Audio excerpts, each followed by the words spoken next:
camarades des peuples d'Afrique, mes chers frères du Burkina Faso, peuple de l'AES, je vous ai dit de biper Draman. Est-ce que vous l'avez bipé? Bipez-moi Draman ici, là. Mettez en commentaire Draman Ouattara. Frère, ta gueule. Parce que là, il est en train de faire les chiens morts à Paris. André, il est mort là. Tu n'es pas mort, hein? Hey, tu vas bien. On sait que tu vas bien. C'est une stratégie que tu es en train de faire. De communication, on sait. Paul Biya là. Paul Biya a gâté ce dossier. Donc il faut te lever. On ne te calcule même pas. Bipez-le moi. Il va venir voir ce que Ibrahim Traoré est en train de réaliser dans son pays avec si peu. Sans dette. Avec les moyens endogènes. Frère, bipez-moi ce vieux Kotougou. On va regarder la vidéo ensemble. Et puis, on va décortiquer tranquillement et aisément. C'est les Aguizaï. On n'est pas dit que j'ai rempli l'Afrique. Et comme annoncé en titre, le président du Faso, le capitaine Ibrahim Traoré, a remis ce matin même un important lot de matériel à l'initiative présidentielle Faso-Mebo. C'est un lot d'un millier de machines et véhicules dont les clés ont été remises par le chef de l'État au coordinateur national de l'initiative présidentielle Faso-Mebo, le commandant Zodnoma Ahmed Sakandé. Ce matériel est composé de véhicules pick-up 4x4, de machines recyclées, de bulldozers, de pelles hydrauliques, de pelles chargeuses, de niveleuses multifonctionnelles, de compacteurs, de bétonnières, de camions grues, de camions bennes, de camions citernes, de porte-chars, de camions ateliers, de projecteurs mobiles. Ce matériel constitue le premier lot de la première phase d'acquisition dont le coût d'investissement global est estimé à 200 milliards de francs CFA. Plus de détails dans nos prochaines éditions. C'est le processus de révolution de nos infrastructures qui a commencé. C'est ce qui a mené la création donc, de cette initiative. Si, voilà, en Occident ou ailleurs, dans de petits pays qui n'ont pas de ressources, ils ont des routes départementales bitumées.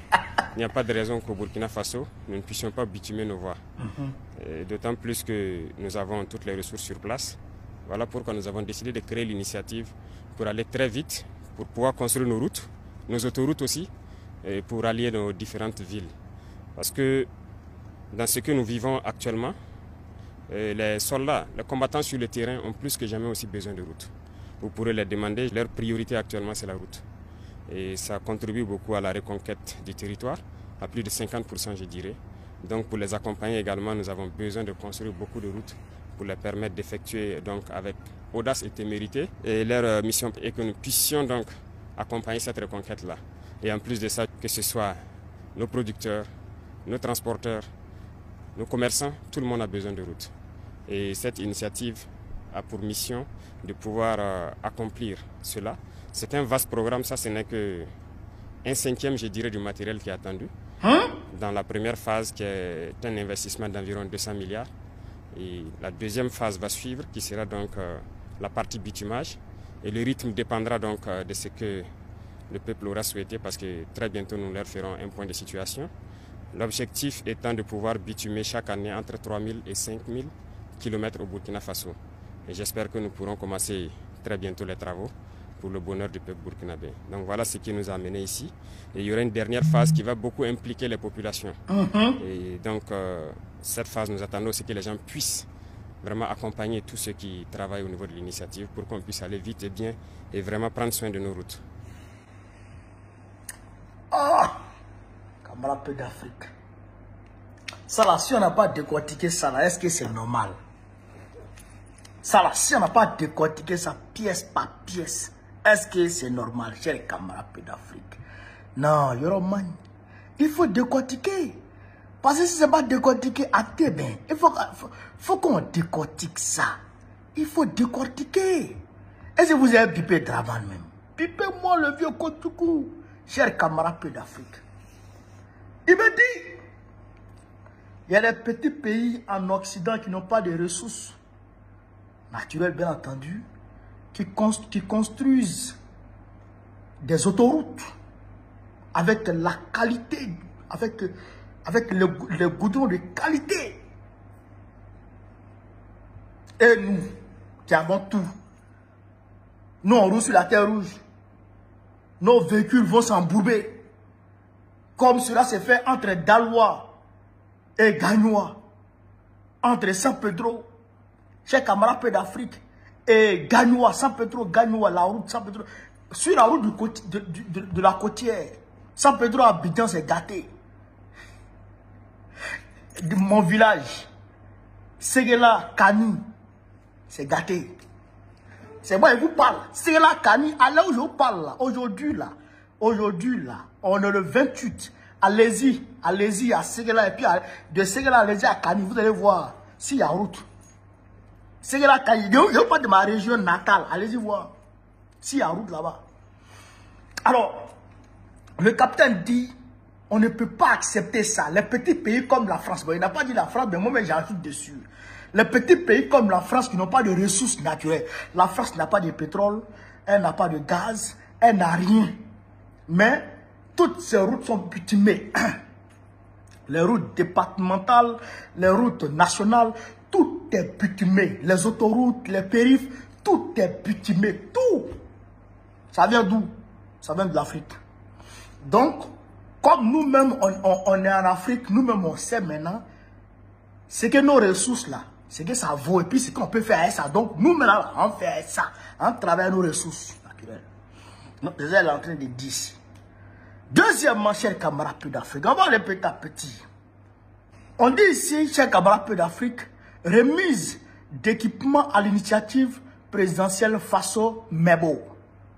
Frère, 1 millier d'engins remis par le chef de l'État.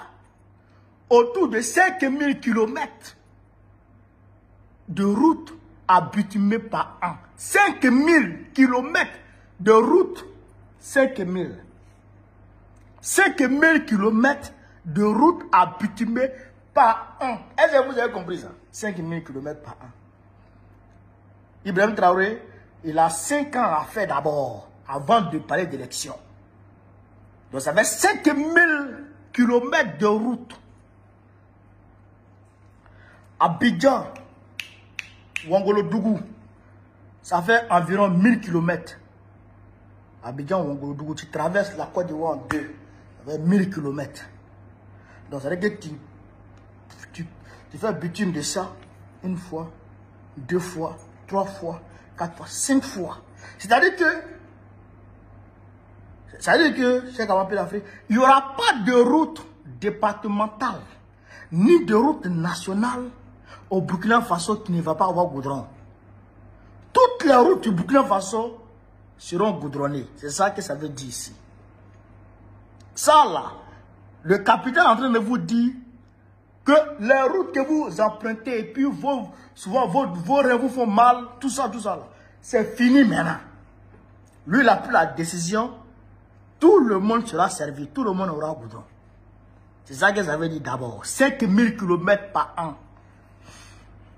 Chers camarades Peu d'Afrique, on dit un lot de plus de 900 engins qui a été remis ce matin par le président du Faso, chef de l'État, le capitaine Ibrahim Traoré, au coordonnateur national de l'initiative présidentielle Faso Mebo, le commandant Zoudnoma Ahmed Sakandé.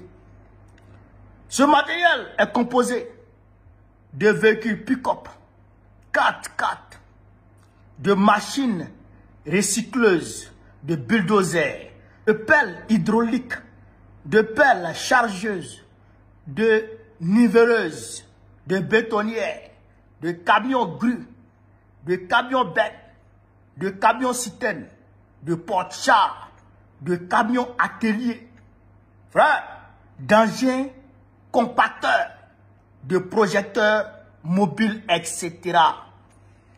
Camarades Peu d'Afrique, je voudrais ici qu'on décortique cette petite partie d'abord. Ensuite, regardez les images. Regardez les images. Regardez les images. C'est marqué dessus Faso Mebo. Faso Mebo. Faso. Regardez sur les véhicules là. Hein. Regardez sur les véhicules là. C'est Faso Mebo, Faso Mebo, Faso Mebo, Faso Mebo. Ouais, non? Ouais, les véhicules. C'est vrai qu'il y a la marque du fabricant dessus qui est Chantouille. Mais c'est c'est l'initiative Faso Mebo qui est flanquée sur toutes les machines, sur tous les engins. Regardez ça. Vous voyez ça, non? Même sur les voitures, c'est Faso Mebo. Vous voyez l'étiquette Faso Mebo. Revoyez, allez-y revoir les images là. Je vais voir si je peux en mettre ici. Mais allez-y revoir les images. C'est Faso Mebo qui est dessus. Je voudrais que ça, on s'arrête et puis qu'on réfléchisse à ça. Quand Alassane Ouattara a dit en Côte d'Ivoire, quand les Ivoiriens étaient en train de dire, Monsieur le Président, l'argent ne circule pas, Alassane Ouattara a dit l'argent travaille. Donc l'argent ne circule pas. Chers camarades d'Afrique, ça veut dire quoi? Ça veut dire que Alassane Ouattara est allé prendre crédit. Il allait s'endetter sur le marché international. Il a eu par exemple 100 milliards. Dans les 100 milliards, Bouygues a été appelé pour venir construire le 3e pont et d'autres infrastructures routières. Qu'est-ce qui s'est passé alors? Alassane Ouattara a pris près de 50 milliards, dans 100 milliards, hein, il a pris près de 50 milliards pour donner à Bouygues pour le matériel. C'est-à-dire les engins, le déplacement des engins, même ciment du 3e pont, ça venait de l'Europe. Ciment, même le fer du 3e pont, ça venait de la France. Aucun matériel du 3e pont n'est venu de la Côte d'Ivoire, jamais. Vous comprenez ça? Ça veut dire quoi? Ça veut dire que on a loué les engins de Bouygues. Donc tout l'argent, la moitié de l'argent est parti déjà dans les matériels de construction. Les matériels là qui fournissent, c'est Bouygues. Donc Bouygues a pris la moitié de l'argent. Vous comprenez? Donc Bouygues a pris la moitié de l'argent et ils ont fini de construire, ils ont pris leur matériel, ils sont partis à ça. Mais ces matériels qui sont là ont été achetés par le Burkina Faso. Donc ces matériels-là seront utilisés par les Burkinabés et appartiennent désormais à l'État burkinabé. Donc demain, parce que Bouygues a fini le 3e pont, ils ont ramené les matériels. Donc, si on doit faire 4e pont, il faut aller louer les mêmes matériels encore. Est-ce que vous comprenez? Si on doit faire 5e pont, il faut aller louer les mêmes matériels encore. Or, le Burkina Faso a déjà acheté les matériels sont là. Vous comprenez? Donc, l'argent ne va plus partir sur Bouygues. Ou bien l'argent ne va plus partir sur quelque concessionnaire que ce soit encore. Donc cette partie-là, je voudrais qu'on retienne ça déjà. Pour dire que c'est un coup de génie, de patriotisme que le président du Faso a opéré là. Déjà. Au lieu de louer, il a acheté. À 200 milliards de francs CFA. Alors que la location dépasse ça déjà. Pour plus de 5000 km de bitume, avec les ponts qui vont avec. Parce qu'on ne peut pas faire 5000 km sans croiser de bas-fonds ou de... Non, il faut des ponts. Donc, c'est-à-dire que c'est un chantier gigantesque qui sera lancé comme ça. Tous les Burkinabés vont travailler ici. Donc ça déjà, je voudrais déjà qu'on retienne ça. Déjà. Alors, chers camarades d'Afrique, on continue petit à petit. Donc, coup de génie du capitaine. Vous le capitaine Ibrahim Traoré, qui a passé en revue toutes les machines et véhicules livrés. Ce matériel constitue le premier lot pour la première phase d'acquisition dont le coût d'investissement global est d'environ 200 milliards. Dont le coût d'investissement global est d'environ... Donc, c'est-à-dire que les machines que vous voyez là même là, c'est pas tout. Ça, c'est, il a dit 1/5. Le reste arrive. Le reste arrive. C'est-à-dire qu'il y a ce que vous voyez là, il y a son 4 encore qui doit venir. Est-ce que vous comprenez ça? Les 900 que vous avez vus là, il y a 4 fois 900 encore qui arrivent. Oui, ça arrive encore. Comme lui-même il a dit, c'est le processus de révolution des infrastructures du Burkina Faso qui a commencé comme ça. Frère, non, Euroman. Ça veut dire que il y a environ 3600 engins encore qui doivent venir. Dans les 200 milliards là, il y a environ, frère, 3600 engins encore qui doivent venir. Est-ce que le peuple burkinabé et le peuple africain réalisent ce qui est en train de se passer là au Burkina Faso? À la réalité, c'est un vaste chantier qui va absorber au moins 50% du taux de chômage au Burkina Faso. Au moins 50% du taux de chômage au Burkina Faso. Parce qu'il dit la prochaine phase, c'est le bitumage. Les chantiers vont s'ouvrir. C'est-à-dire qu'il y aura des Burkinabés qui vont conduire ces machines-là. Donc déjà, il y a 900 machines qui sont déjà là. 900 engins. Donc on a bien les chauffeurs. Pour rouler les voitures, là, on a bien les chauffeurs. C'est les Burkinabés qui vont conduire. On a besoin de conducteurs pour les machines. On a besoin de conducteurs pour les machines. Toutes les machines que vous voyez là, on a besoin de conducteurs pour ça.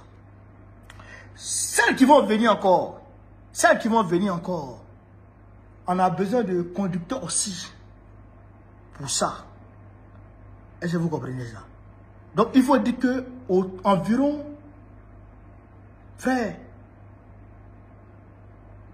4000 à 5000 personnes dont on a besoin déjà pour conduire. Oui, 4 à 5 000 personnes dont on a besoin pour conduire. Maintenant, pour travailler sur le chantier.